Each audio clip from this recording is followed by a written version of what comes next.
Donald Trump has not yet imposed widespread tariffs on Canada, but already municipal leaders are waving the maple leaf and promising to investigate made in Canada substitutes for goods and services sourced from the U.S. But with deeply integrated cross-border supply chains, the job of procurement professionals just got harder. So, how practical is it for Ontario cities and towns to replace U.S. goods? For a closer look at the opportunities to support Canadian businesses and the risks of restricting U.S. suppliers, let's welcome, in Barry's Bay, Ontario, Paul Emanuelli, Managing Director of the Procurement Office, which has offered purchasing advice to hundreds of public institutions across North America. In London, Ontario, Josh Morgan, the Mayor of the Forest City. And here in studio, Jennifer Moore, Chief Administrative Officer of Northumberland County, which covers 7 municipalities in Eastern Ontario. And Jennifer, it's nice to have you on the program for the first time. Paul, I think you're a first-timer as well. And Your Worship, it's good to have you back on our airwaves here on TVO. And why don't I start with you, Your Worship? What's the main reason for reassessing procurement right now?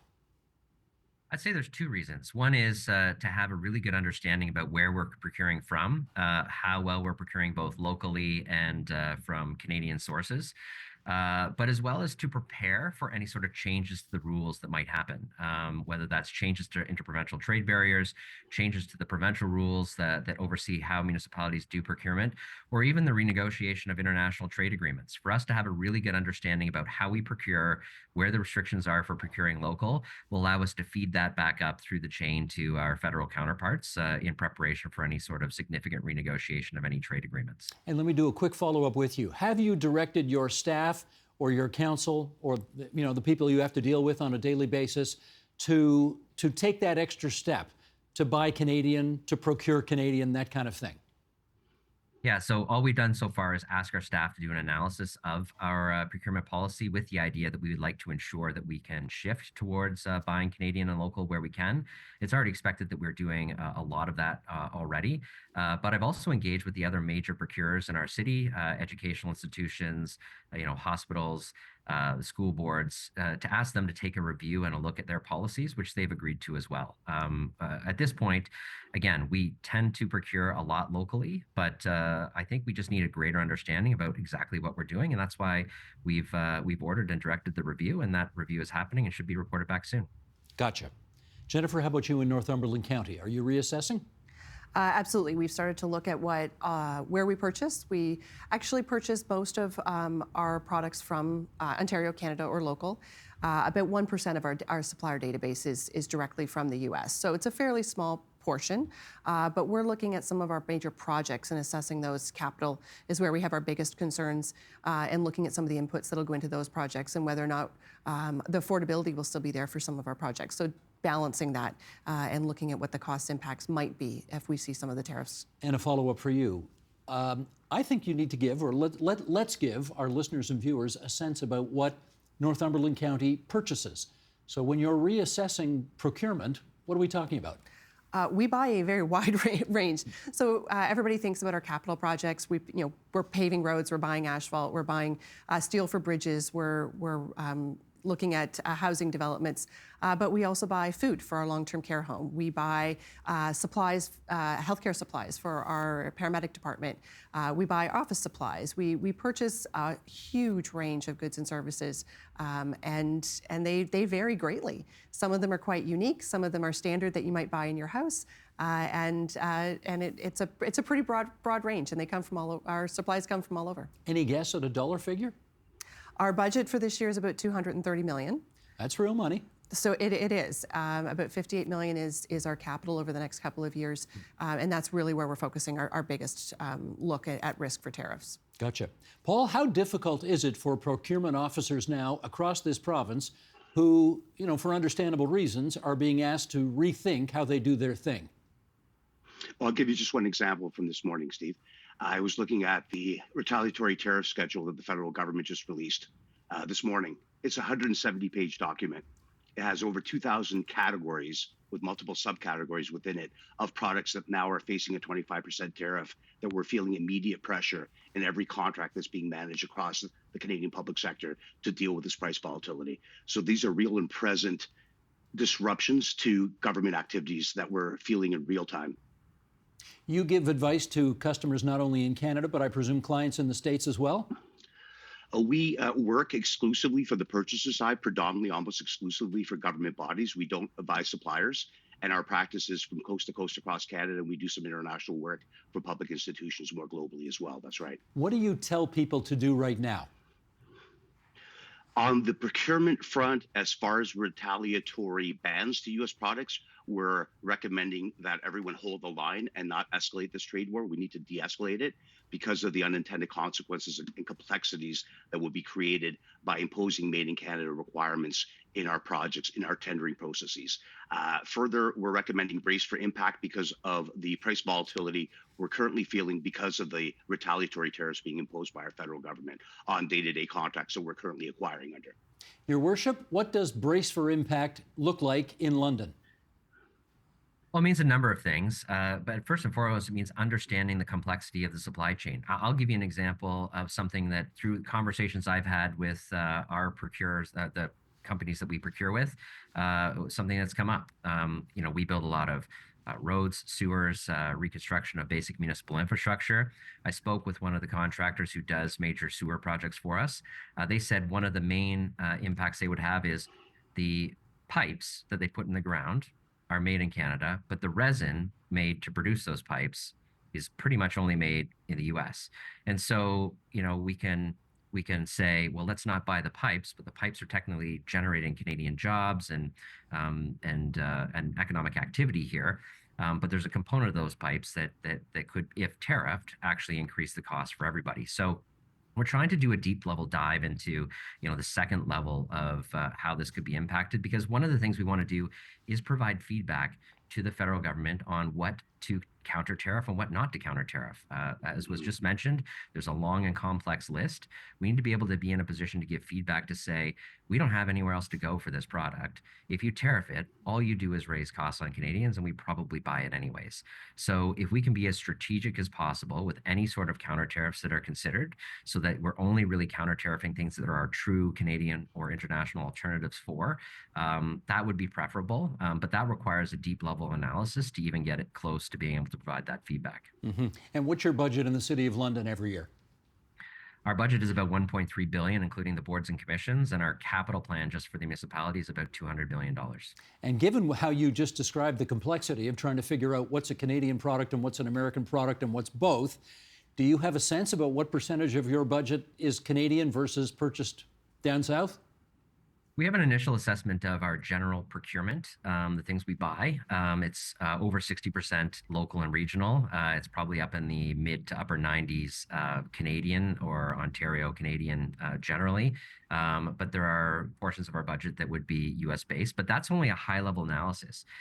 Like I just discussed, when you get into the second component or second level of that, there may be inputs into those projects that we procure from Canadian businesses with Canadian jobs that actually have American inputs into them.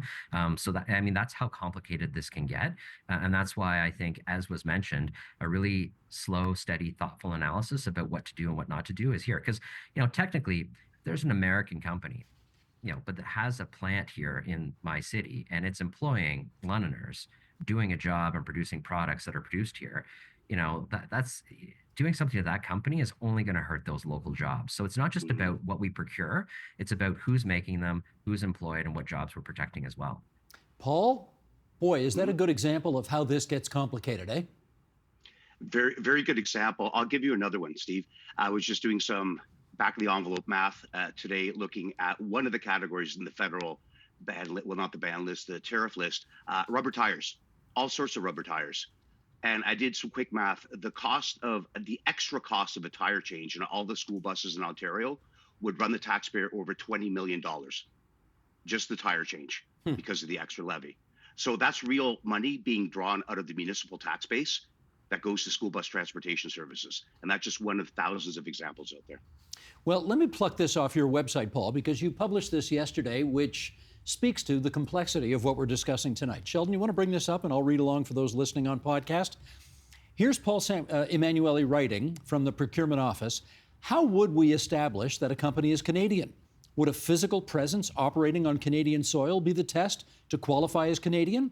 Would U.S.-owned companies with U.S. head offices that also operate Canadian offices and facilities and employ Canadians qualify as Canadian? Would it make a difference whether they were operating directly from the U.S. parent company or operated in Canada through a wholly U.S.-owned Canadian subsidiary? Okay, Paul, follow up on that. You've asked some great questions. Do we know the answers to those questions? We don't.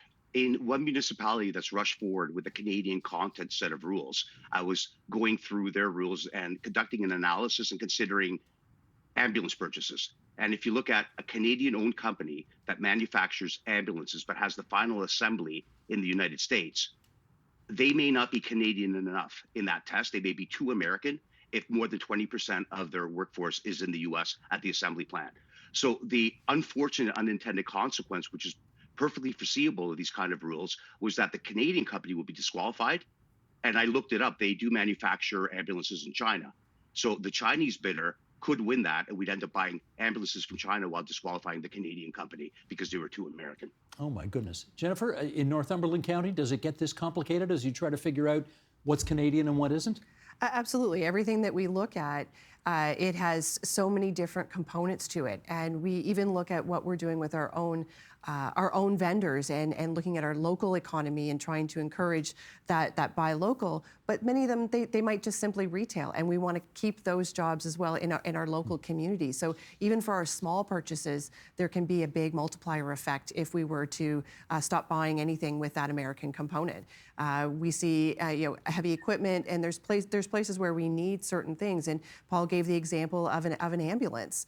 And we're already backlogged. We've still never recovered on the delivery times after COVID, and we're trying to get some of those pieces of equipment that are critical to our services that we must deliver to our communities. They rely on those, in some cases, life and death.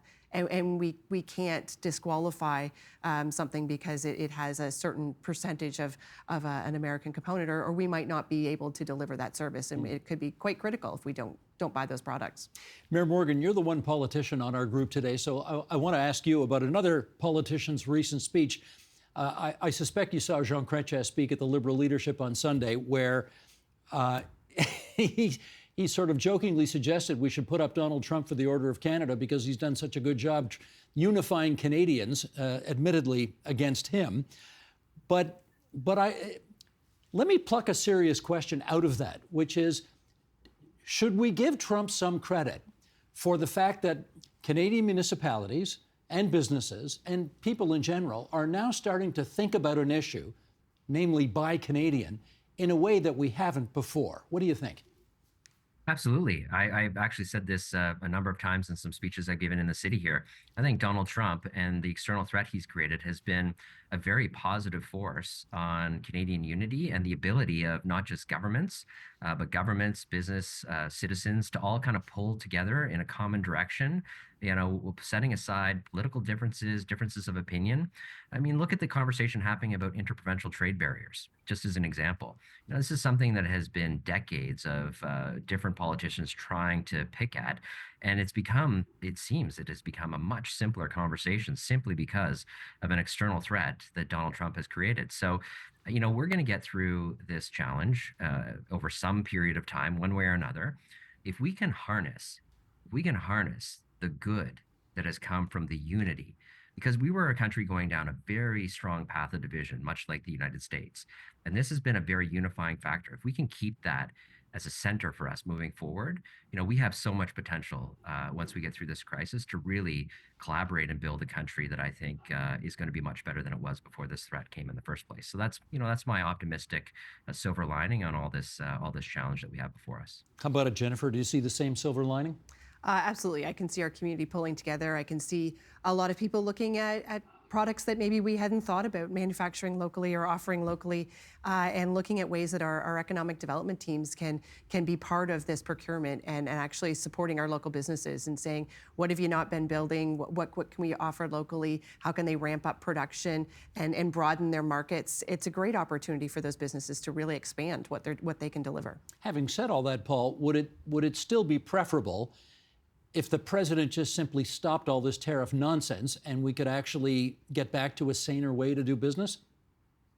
That would be an ideal outcome, Steve. I think that we need to de-escalate this issue, certainly not expand it on the procurement front, and see what Trump's threats are, which is largely a bluff that he keeps walking back, because his tariffs will cause more immediate damage to the U.S. economy than they will to the impact on Canadian suppliers. The Canadian impact will be severe, but the impact will be more immediate in the U.S. And that's why I think this is a bit of a tempest in the teapot. At least I hope that it is. Let me do a follow-up with you on this, because you're a lawyer too, right, Paul? That's right. Okay, so could you give us an example of how, municipalities are now starting to think about how to change their procurement policies in order to deal with all this tariff business? Presumably, somewhere, somehow down the road, that could also open them up to some legal jeopardy because of just all of the complications that we've been talking about today. Can you give us an example of that? Sure. Let's go back to that example of the Canadian content requirement. What we can't forget is once you set those rules up, you can enforce them. And you have to enforce them once you set them up in your bidding process. So if you have an unintended consequence, you can't then decide, actually, we didn't mean that outcome. We actually do want to buy those Canadian ambulances. Too late once you set those rules in process. And every government contract will then be subject to legal challenge on whether we apply the Canadian content rules correctly. And those rules will be extremely complicated to apply and time consuming to apply if they ever could be applied defensively. So let me ask you, Mayor Morgan, are you worried about getting sued more because of the crazy world we live in now? No, I'm not, because we're taking a cautious approach. That's why we haven't jumped to making changes right away, but done an analysis of our procurement policies and expect that back. And as I said in the intro, part of that analysis is to prepare ourselves for any sort of legal changes that may happen, whether those be provincial or renegotiations of international trade agreements. Because, Paul's absolutely right. There are rules in place, and if you change your rules, you got to follow them. But we cannot be offside, despite the fact that Donald Trump may not respect international agreements. We can't be offside with significant international agreements that require us to keep commitments that the federal government or provincial governments have already made. So, we need to move in lockstep with other levels of government, and we need to be prepared for rule changes, but we can't get ahead of them in a way that puts us at legal risk, because that's just going to cost us more money, and that's what we're trying to avoid in all this. I hear what you're saying, but as a political leader, do you not also find yourself, deep inside, wanting to just lash out and fight back against all this? Boy, I was going to use a profanity there, so I'll be careful not to. But, doesn't the politician in you just want to strike back hard? Oh, yeah, and I've used profanity in this debate already, but I absolutely do.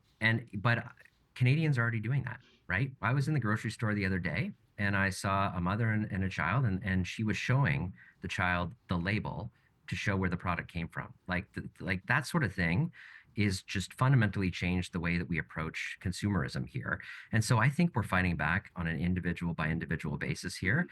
What we've got to do, though, at this level is be smart. We got to be smarter than President Trump, right? He is putting these broad-based tariffs in that simply tax Americans, right, in an indiscriminate way. And Americans can't go anywhere but buy Canadian products. So they're basically just taxing Americans and raising revenue for the U.S. federal government. I think we can be much smarter than that. If we're going to do counter tariffs, let's do it on things where there are true alternatives. Let's not just set up a regime where we take municipal property tax dollars or dollars from the pockets of people in my city and put it in the federal government's coffers through retaliatory tariffs.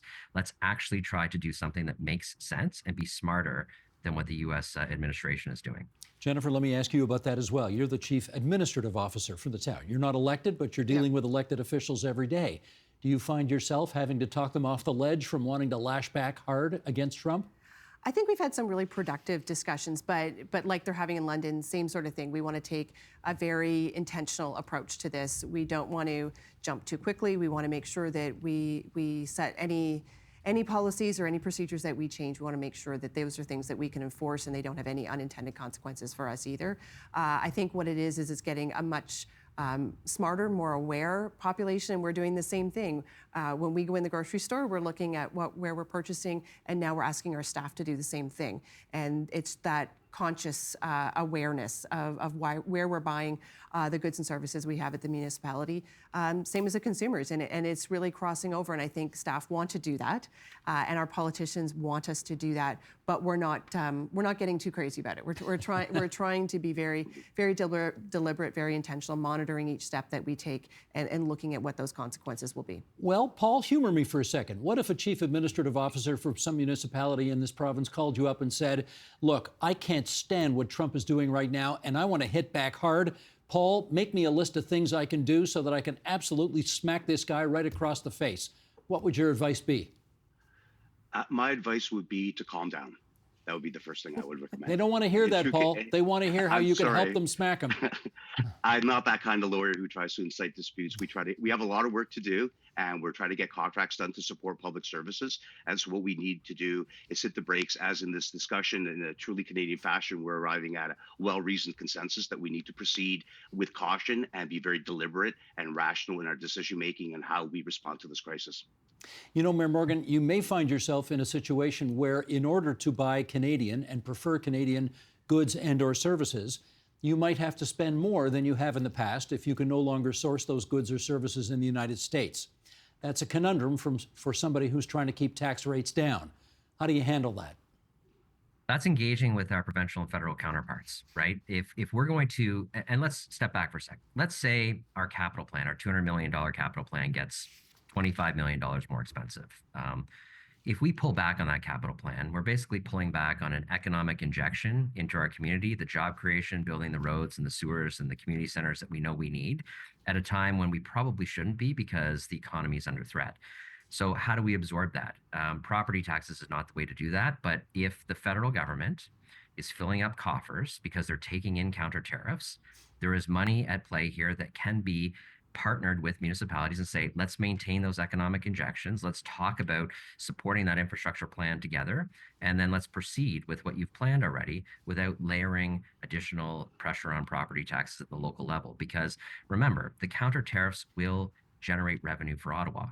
What to do with that revenue is a really important conversation, and how we can be strategic in supporting local economies, I think, is one of those discussions that I've already engaged with our friends at the federal level and provincial level about. And I think that's the way to approach this.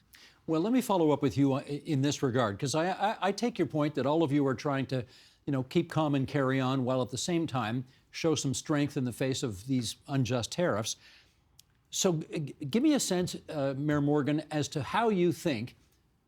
Well, let's start with Doug Ford. Doug Ford is obviously trying to walk that balance of looking strong, looking tough, while at the same time not over-escalating. And we saw that he took the surcharges off the electricity to sort of buy a pause of calm at the moment. How well do you think he's doing right now? I think Premier Ford's doing a great job. I had traveled to Washington with him a little while back. We met with American senators, congressmen, American business leaders. I met with a number of American mayors. And the interesting thing is his message is resonating, as is that of Canadian municipalities, particularly with our counterparts in the U.S. who do not see this as benefiting their communities or their consumers in any sort of way. And I think part of the solution to this isn't exactly how we respond to Donald Trump, but how Americans respond to Donald Trump, right? Because they are hurt by this in a significant way, and they do not see the sense in this. And so there is a partnership here. As much as we want to talk about buying Canadian, and I like supporting my city, and I like supporting Canadian products, there is still a really critical partnership with everyday average Americans, and then their leadership at the municipal, provincial, and state and federal level to say this doesn't make sense, and we're on the same team here about moving away from fighting each other and getting back to one of the most successful economic partnerships the world has seen. And that's where we want to get to. So it's kind of a tricky thing to navigate through, because, as you said, you want to be out there waving the Canadian flag, but recognize that there are a lot of Americans who agree with us that these tariffs do not make any sense whatsoever. Paul, can I get a comment from you on that as well? How well do you think both our national and provincial leaders are finding the balance between looking tough, talking strong, but not over-escalating? I think that's a tenuous analysis, Steve, and it changes by the day. and how quickly we respond and don't respond. But one of the areas that I take a silver lining out of this, as was mentioned previously, is that our provincial leaders need to focus on removing interprovincial trade barriers. That has been a major impediment to economic growth in Canada, and hopefully that focus is sustained and they maintain and follow through on those commitments. Jennifer, is anything happening on that is constructive and positive enough to satisfy the folks in Northumberland County in terms of breaking down those barriers within the country as opposed to outside the country? I don't think we're significantly impacted by those internal barriers. I think there's probably some hidden barriers that maybe we're not aware of, but it has not been a big issue for us. I think it's all going to help. And I think that's part of the education process as we look at our procurement processes maturing through this and becoming smarter and looking at ways that we can broaden where we're getting our goods from. So I think that's all part of the learning that we're doing, and changing those artificial barriers that we have within our country, I think will certainly open up avenues for us to get the goods and services that we need to deliver our services. And a follow-up for you, Jennifer. The Premier of Ontario has mused about passing new legislation which would require municipalities to, buy Ontario or buy Canadian. What do you think about the advisability of doing that? I think that's a really tough one, because there's so many essential services that we need, and we don't always have the luxury of opting not to purchase something. So there are a lot of services that are essential. The example earlier with paramedic services or long-term care services, we have to have the supplies to offer those. And there's some examples, when I look at our lower tiers, they're talking about chemicals for treating water treatment chemicals. We're looking at some of the heavy equipment that we buy. Some of those things just aren't available here. And we need to have some of that flexibility. So if there is going to be any requirements, we still need some flexibility in that legislation, that we can not disrupt the services that our residents rely on. And that we can make sure that they have what they need. And that's really our bottom line, is delivering those services, but not artificially inflating the prices at the same time by forcing us to look at other avenues. Well, let me go to Mayor Morgan on that. Have you discussed that with the Premier of Ontario? And if so, what advice have you given him, or would you give him on that front? I've talked to the Premier several times, and I'm pretty consistent in my messaging, and that's we can and we should fight back. We should take action, but we can be much more strategic than Donald Trump is being on this. And so play it smart, right? Let's play it strategic. Let's talk to each other. Let's understand the consequences of our actions, and then let's move forward together. And I think that that's something the Premier is interested in pursuing. Sure, we can move towards buying even more local and more Ontarian and more Canadian, but let's make sure that that makes absolute sense, and that is the most strategic thing to do in this fight. Because again, if there is something that we absolutely have to buy from the U.S. anyways, and there is not yet a Canadian or international alternative, simply filling up federal coffers with counter-tariff money, and that's not really impacting that U.S. business at all. So being strategic, I think, is the smartest possible thing we can do here. Paul, how about it? Do you think it's an advisable thing for the province of Ontario to pass a new law obliging municipalities to buy Canadian or buy Ontarian? Frankly, no. The complications that would be incurred through the attempt to implement that policy would grind and logjam our procurement process almost instantaneously. If we're trying to conduct that analysis to see if every product is Canadian enough, we don't have the resources to be able to withstand that type of additional strain in the system. The government procurement system is a very delicate ecosystem, and we often take it for granted, but we rely on it for a broad range of goods and services that are critical to public service delivery. Mayor Morgan, do I assume that you have relationships with fellow mayors south of the border? Absolutely. Yeah, no, I have great relationships with a number of mayors there. I chair the Federation of Canadian Municipalities Big City Mayors Caucus, which is the 23 largest cities in Canada. My counterpart in the U.S. at the U.S. Conference of Mayors and the National League of Cities, and even the Association of Counties there. I've met with all of their leadership. I've spoken with them, and we have ongoing dialogue about this. The U.S. Conference of Mayors passed a resolution saying basically the tariffs don't make sense, and we shouldn't be fighting our Canadian partners. They're our partners with us, and this is not good for any of us. We have great, strong allies at the municipal level in the U.S., and that's why for all of the Canadian pride here, we also need to recognize that we have American leaders who will stand by us through this, who recognize the historic partnership and the strong allyship that we have between our two countries.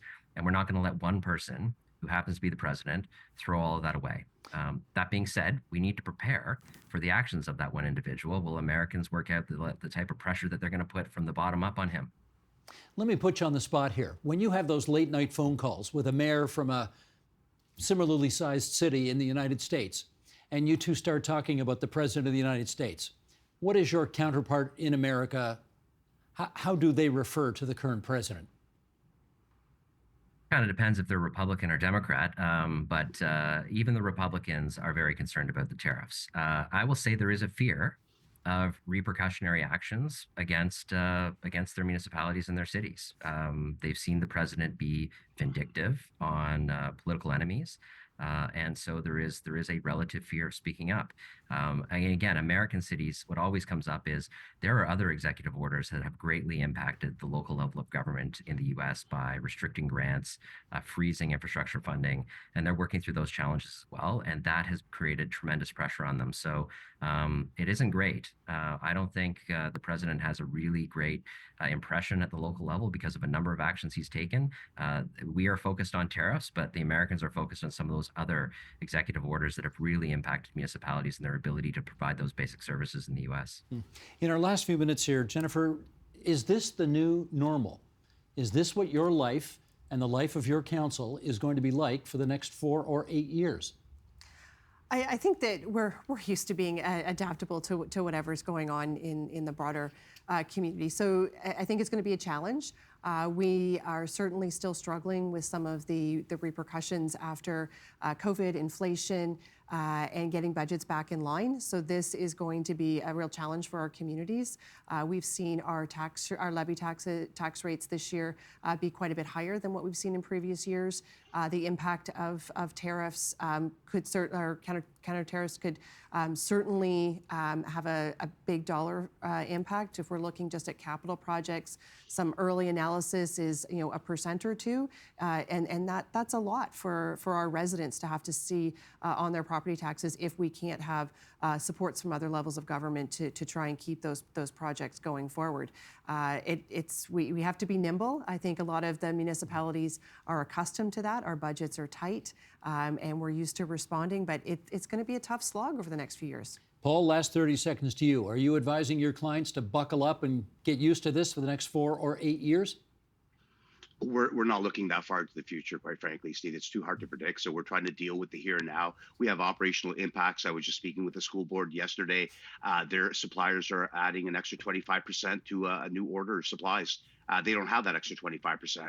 We're trying to deal through and brace for impact on day-to-day transactions that are coming in. But I am optimistic in the long term that cooler heads will prevail. Our federal government will be able to rein this in and get to the bargaining table probably early on NAFTA 3.0. And in the meantime, we really need to de-escalate this and get back to business. There's plenty of important work that needs to be done for the Canadian public. We can't afford these types of distractions. I want to thank the three of you for sharing your experiences with us and our viewers and listeners on TVO tonight. Josh Morgan, the Mayor of London, Jennifer Moore, the CAO from Northumberland County, Paul Emanuelli from the Procurement Office. Great to have you all on our program tonight. Thank you so much. Thank you. Thank you.